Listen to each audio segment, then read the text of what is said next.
Blaze one for all the seas that go to rest starving. Mars one stomach aching and their heads throbbing. Get no rest at all. Gotta play grown up in this land, of course. What about those who may never heard the voice? Good reason. Who gon' go and reach them? Somebody righteous teach them. The Jews is not privy the most. We hold a great toast to the deaf and the dumb, the blind. 7-1. If you don't stand for something, you fall for anything. What's good, Mearabloggers? Tonight I've got my guest Godzilla on, one of the illest hip-hop groups out, definitely in the DC area. Godzilla, what's good, guys? What's good? Good. Peace. What's going on, man? What's going on? Thanks for having us, man. Appreciate it. Yeah, no problem. Just first question, though, for you guys is, what's been good recently with Godzilla? Maybe not necessarily, music-wise, but what's been chilling with you guys just recently? Man, well, as you already know, man, we physical brothers, so, we see each other every day, so every day is life, man. We just watching the nephews and our sons and then our daughters and nieces just grow up, man, so it's a beautiful thing. Yeah, raising a baby, man, and most recently, from a music standpoint, from a fan standpoint, we fresh off that Rock the Bell show in New York, so we just coming off of that, so that was a great experience, especially for the artists that we are, and the people we got to see, some of our legends, our heroes. Right. Like you said, Rock the Bells, that's a pretty crazy show to be performing at. Especially since, it's, Rock the Bells. So you just tell me about your experiences of being there. It was a great experience, man. We didn't actually perform, but we just actually went as fans. Right. Okay, yeah. Right. As guests of Erykah Badu, man. It was great, man, getting to see Nas, Mom G, Cypress Hill, Erykah Badu, of course, and Lauryn Hill. It was just a great experience to, see those artists that we actually came up since we was starting those kids, watching.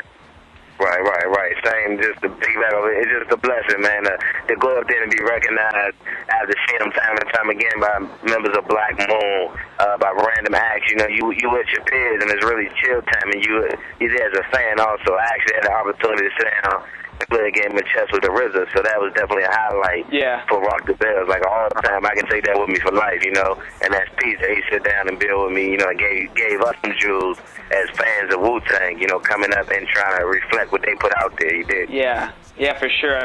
Wu-Tang's one of the, obviously greatest groups of all time. And actually, speak of Black Moon, Buckshot was my first guest I ever had on this podcast in terms of hip-hop.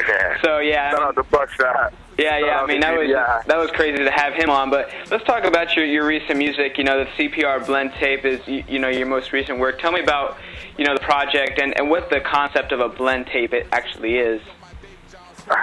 You go ahead and start with the Blendtape, True. Okay. Well, the Blendtape, I like to shout out to Ron G, as you heard him doing the drop on the CPR Blendtape. Artists like Diamond D actually put a whole lot of Blendtapes, but we came up because of Sharif from New York. We was, obviously being in DC before the internet age, we couldn't get the hip hop music like you can get it today. So when Clue dropped the tape, Sharif will actually have to go to the bodega in Queens, get the tape, and he'll bring it down to us. And we'll be the only ones who know this particular brand of hip-hop. But back then, a blend tape, because Clue or Ron G can make a tape, and it'll blend right through. It don't be a bunch of exclusive. Nowadays, the mixtape is just exclusive song after exclusive song, or Party Rocker and Party Rocker. They want hits on your mixtape. Yeah. But back then, they'd play like some R&B, right, with some hip-hop. They'd blend some Biggie with some Mary J. Mary J off the hard hip-hop beat. Yeah. You had freestyles with KRS-One and Sadat X and Biggie and Raekwon all on one track. It was just, but you ride to the whole tape. It'd be really exclusive, but it's not like no different kind of songs. The whole thing is a blend. Like you listening to an old 45. But that's where we wanted to go, and that's why we called it the blend tape. Right. Yeah. That's really, really interesting, because I've actually never known about the concept that well, and that's very, very interesting. And speaking of, you mentioned earlier Erykah Badu, and at the end of your mixtape, she says that their skills are impeccable, and that's referring to you as a group. What does that mean to you for somebody like Erykah Badu, who's a legend of music, to say that? It gives you a feeling of accomplishment, man. I mean, knowing that Erykah is a big girl at heart and she knows her music, and being fans of her, and her being, more of an icon than anything, a great artist as well. But to hear that from, somebody like her, the people that she's been around and the people that influence her, it means a great deal, man. It gives us a check off our bucket list for the things that, we strive to make this music for, man. We just make this music straight life music, and for it to be appreciated by somebody, you know, of that stature, somebody like Erykah Badu, and somebody as real as her, it's just amazing, man. It's amazing feeling. Yeah, I was just saying it's basically very humbling. It's humbling because we're fans of her, and for her to respect us back, that's a big deal. You know, just anybody, just like we talked about Million Black Moon or the wu-tang. So it's just humbling. It gives you like, yo, for real, like y'all listen to my music, that's crazy because I listen to y'all music back. So it's definitely a blessing. It's a great feeling. Right. Now, you guys are from D.C., and your influence, it seems like a lot of your influences, you guys are mentioning the guys, are from guys from New York, like Wu-Tang, you know, A Tribe Called Quest. And, you know, I noticed, you know, your style actually somewhat reflects those groups. You know, tell me about your influences and how that plays into the music that you make. Oh, actually, it's two of us, you know, Truth and I, you know, basically bred in PC or the DMV area, but Pablo, the third and youngest brother, he's actually bred in Brooklyn, East New York. So we have both of those. We have the influence of both of those as far as elements of the group is concerned. But as far as the music and, you know, the people we only reflect, you know, what we grew up listening to. This is like we grew up as hip-hop fans of hip-hop music. Of course, our area is basically, you know, go-go, centering around go-go and live music, and we learn a lot from that, as well, as far as constructing the music. But what we grew up listening to and the groups that we were influenced by, that's definitely reflective in, you know, our style of music. Mm-hmm. But it's all, you know, based on, you know, real content heavy, real, you know, life music, things that the everyday person can go through, things that you can relate to. And that's things that we picked up from some of the greatest groups or greatest hip-hop artists that, you know, we believe we came up in the golden era of hip-hop, you know, the 90s. So we took a lot from that, and, you know, we just, you know, glad to be able to come around and be able to create our own brand of music and kind of fall in line with the same people that we learn from. Absolutely. Right. Now, you guys have had some, speaking of your own music, you've had, you know, some pretty big co-signs, you know, Erykah Badu being one of them, I believe Ninth Wonder being another. You know, what does it mean to be working with these artists? And I'm sure that you've been big fans of them even before you were getting into the game. Yeah. Once again, I had to repeat the word, it's humbling, but they humble people. Mm-hmm. Like, we haven't really bumped into, you know how they say don't meet your heroes because they disappoint you. Well, we had the great honor of meeting a lot of our musical heroes, and they yet to disappoint us. Like, the people that we speak of, they like, there's no like big business involved. There's no backdoor deals involved. It's like real people respecting music. Because just like most great artists are fans of music. So when Ninth Wonder thanked us and he chose to put it on his website and say it on Twitter out loud so everybody can hear him, it wasn't because we gave him a bag of money. We had somebody lawyer call. He like heard the CD. He got the CD. He was like, yo, these dudes are dope. Same thing with Erykah, you know, the word put in this, she's so real, she wasn't even going to do the project until she heard the music. Yeah. Once she heard the music, she was like, oh, I got to do this. Mm-hmm. You know, I want to be a part of this. So that's what it is music. Is music, and then this personal relationship is built around that. But the foundation is actually what we put forth and what they put out. Because we wouldn't want to work with them if they were like, you know, that's what we were doing. Right, absolutely. If they didn't respect the music, that was the big thing with the whole Erykah Badu thing. We weren't looking for her to just, you know, host the Blendtape. We were also looking, you know, to create a relationship with her and for her to understand where we're coming from and appreciate our music just as well as we do her. So it was the same thing with Ninth Wonder. I met Ninth Wonder, we actually met Ninth Wonder a few years ago. We were at A3C 2009, and he came, when I met Ninth Wonder, the first time I met Ninth Wonder, he actually recited a song from off our pre-release EP.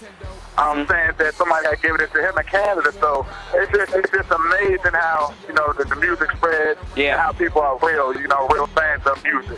And that's what comes back to us. Right. Now, I mean, you guys, you're from D.C., or at least most of you. Now, how has that shaped your music, and does the political landscape kind of have anything to do with it? Because it's kind of interesting, you guys being from D.C. Do politics ever, like, you know, blend into your music at all or anything? Yeah, well, being from D.C. and PG County is made up of a lot of small communities, a lot of small cities, so with that, you know, it's a political scenery here. Yeah. Like everything is just like Pennsylvania Avenue 1600 with the president right down the block. So we kind of in the community, and you see politics around, but we ain't no real suit and tie kind of wearing guys. You know, we are the street politics. Yeah, we right here with the people, man. We more so trying to enforce the change that we want to see. So we out here, we teaching the babies, you know, truth teaching tests. We definitely, well, we're a lot involved in the communities here, so we like on the ground level. So while we do pay attention to that on some level, we more so down here. We actually down here with the people, and we actually telling the stories of the people and just the things that we experience. Right. Now, you know, you guys tend to like the more old school, not even old school. People think it's old school, it's not old school, but like guys from like the 90s, you know, you mentioned a lot of them, you know, and typically guys who stick around in that area kind of have a displeasing notion of hip-hop today. But what do you guys think about as sort of newer artists? You know, what do you think about hip-hop today and where the direction of hip-hop music is going in general for, you know, the next 10 years or whatever? You want to talk about that, Ace? Yeah, I mean, I'm just gonna say, I like what hip hop is right now, just because we have more outlets to get to the music that we really like. Exactly. You know, the things that we actually, you know, want to hear. You know, we have an outlet to go and get it. Now, of course, it's still as far as on a commercial level and on a more broadcasted level, we have a lot of music that we don't necessarily care for. I mean, and for me, you know, personally, that I don't necessarily care for. It's like, you know, 1 in a million finding something on the radio that I could actually vibe with. Yeah. But the fact that we have these outlets now is definitely something that and that, you know, that's giving us, you know, a chance to really go out.